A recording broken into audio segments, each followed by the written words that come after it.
Sasa Mashavu, tumelala tuongeleshane, tumeamka bado hali ni ile ile. Kwani nilipaswa kuongelesha au ilipaswa kuwa hivyo? Lakini napaswa tuelewane Mashavu, mbona hivyo? Tuelewane? Tuelewane nini? Wewe ulinifungia ndani hapa kutwa nzima. Vipi kama jambo bali ingenikuta? Au ningekufa kabisa? Wewe mbona ujali? Mashavu, please.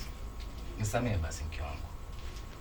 Mimi naona nashindwa kabisa kuendelea kuwa na wewe. Mimi naona nashindwa kabisa kuendelea kuwa na wewe. Hapana Mashavu. Useme hivyo.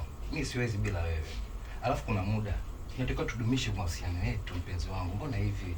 Yaani ilipaswa huo muda huo kabla hatujafanya chochote. Yaani tulivyoonana tu, lakini wewe uliharakishia ndoa. Mashavu, muda ulikuwa mchache. Na hata hivyo tuharakisha. Tulikubaliana au kuitaka hii ndoa. Mimi ninachotaka sasa hivi kuachika tu. Ni hilo. Alafu nirudi kwetu. Ukagombe mlalo na mama zako kule. Hivi Mashavu, ya kwako utajenga lini? Nilitamani kuyajenga, lakini bila vita. Bila vita yako au bila vita ya mke wako ambaye anahisi mimi nimeyapokonya maisha yake. Ngoja nikwambie kitu Mashavu. Mimi mwenyewe ndo nimeamua kuwa na wewe. Au ulikuwa hutaki kuwa na mimi? Ulitaka kuwa na mtu tofauti kabisa na haya maisha ambayo uliona hapa kwangu. Ngoja nikwambie kitu Mashavu. Mimi ndo niliamua kuwa na wewe.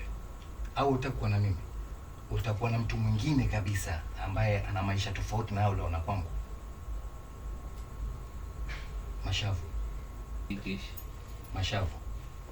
Au utakuwa na tajiri? Utakuwa na mtu mwenye uwezo, si ndio? Wewe unaonaje wazi? Unamaanisha mimi sifai?